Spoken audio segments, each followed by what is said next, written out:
equality between the races. But he had come to see that slavery was horrible. And historians have differed in how he came to this. Part of it is that he had a father who treated him like a slave. And you can see in his early correspondence how much he hates that his father, who was a struggling farmer, was basically trying to control Lincoln's life. And he came to understand personally, I think, how horrible it is to have someone else tell you what you should do with your labor, not giving you your own choices. But Lincoln was also a pragmatist. This is what made him a great politician. He wanted to work through institutions, not to burn them down. And he famously said that if he could preserve the Union and stop the spread of slavery by allowing slavery to stay in the South, he would. If he could do it by eliminating slavery in the South, he would. If he could do it by buying the slaves and sending them somewhere else, he would.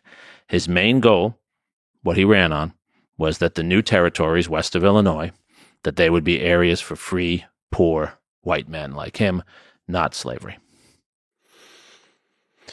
What do you learn about human nature if we step back and look at the big picture of it? That slavery has been a part of human civilization for thousands of years. That this American slavery is not a new phenomenon. I think history teaches us a very pessimistic and a very optimistic lesson. The pessimistic lesson is that human beings are capable of doing enormous harm and brutality to their fellow man and woman. And we see that with genocide in our world today. That human beings are capable, with the right stimuli, the right incentives, of enslaving others. I mean, genocide is in the same category, right? The optimistic side is that human beings are also capable, with proper leadership and governance, of resisting those urges, of putting those energies into productive uses for other people. But I don't think that comes naturally. I think that's where leadership and institutions matter. But leadership and institutions can tame us. We can civilize ourselves. For a long time, we stopped using that verb, to civilize. I believe in civilization. I believe there's a civilizing role. Lincoln spoke of that, right? So did Franklin Roosevelt, the civilizing role that government plays. Education is only a part of that. It's creating laws, minimal laws, but laws nonetheless, that incentivize and penalize us for going to the dark side. But if we allow that to happen, or we have leaders who encourage us to go to the dark side, we can very quickly go down a deep, dark tunnel. See, I believe that most people want to do good. And the power of institutions, if done well, they encourage and protect you if you want to do good. So if you're just in the jungle, from a game theoretic perspective, you get punished for doing good. So being extremely self-centered and greedy and even violent and manipulative can have, from a game theory perspective, benefits. But I don't think that's what most humans want. Institutions allow you to do what you actually want, which is to do good for the world, do good for others, and actually in so doing, do good for yourself. Institutions protect that natural human instinct, I think. And what you just articulated, which I think the historical record is very strong on, is the classic liberal position. That's what liberalism means in a 19th century sense, right? That you believe in civilizing human beings through institutions. That begins with education. Kindergarten is an institution. Laws, and just basic habits that are enforced by society. How do you think people thought about the idea? How do they square the idea of all men are created equal? Those very powerful words at the founding of this nation. How do they square that with slavery?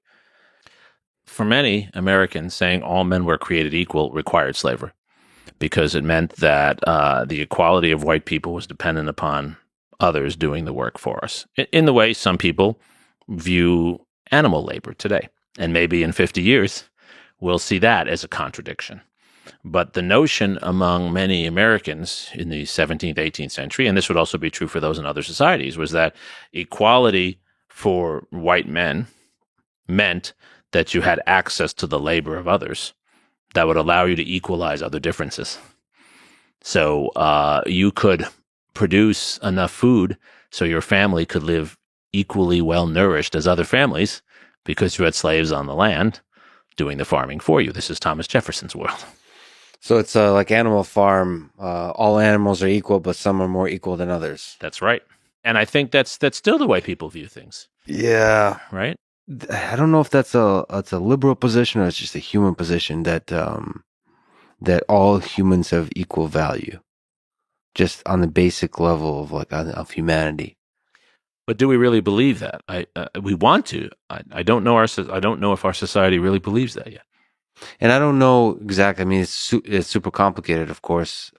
When you realize the amount of suffering that's going on in the world, where there's children dying from starvation in Africa, and to say that all humans are equal, well, a few dollars can save their life, and instead we buy a Starbucks coffee, and are willing to pay 10, 50, $100,000 to save a child, our child, like somebody from our family, and don't want to spend $2 to save a child over in Africa. Right. So and I think Sam Harris or others have talked about well, I don't want to live in a world where we'd rather send $2 to Africa.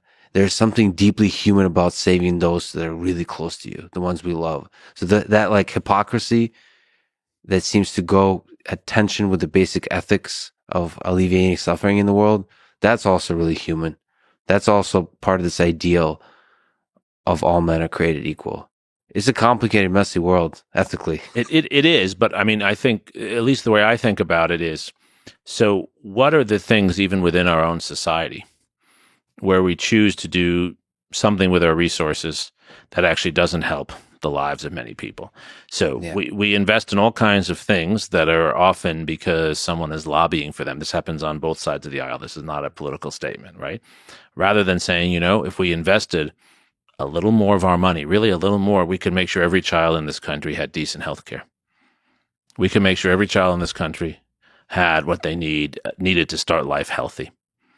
And that would not require us to sacrifice a lot, but it would require us to sacrifice a few things.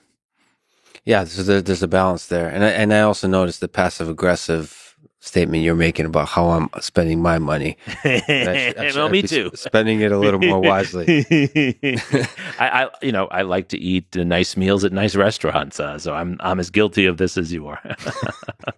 I got a couch, and that couch serves no purpose. It looks nice, though. No, it's a nice looking couch. Thank you. It's a nice looking couch. It's actually very clean. I got it for occasional Instagram photos to look like an adult. Okay. Because everything else in my life is a giant mess. What role did the ideas of the founding documents of this country play in this war, the war between the Union and the Confederate States, and the founding ideas that were supposed to be unifying to this country? Is there interesting tensions there? Well, there were certainly tensions because built into the founding documents, of course, is slavery and inequality and women's exclusion from voting and things of that sort.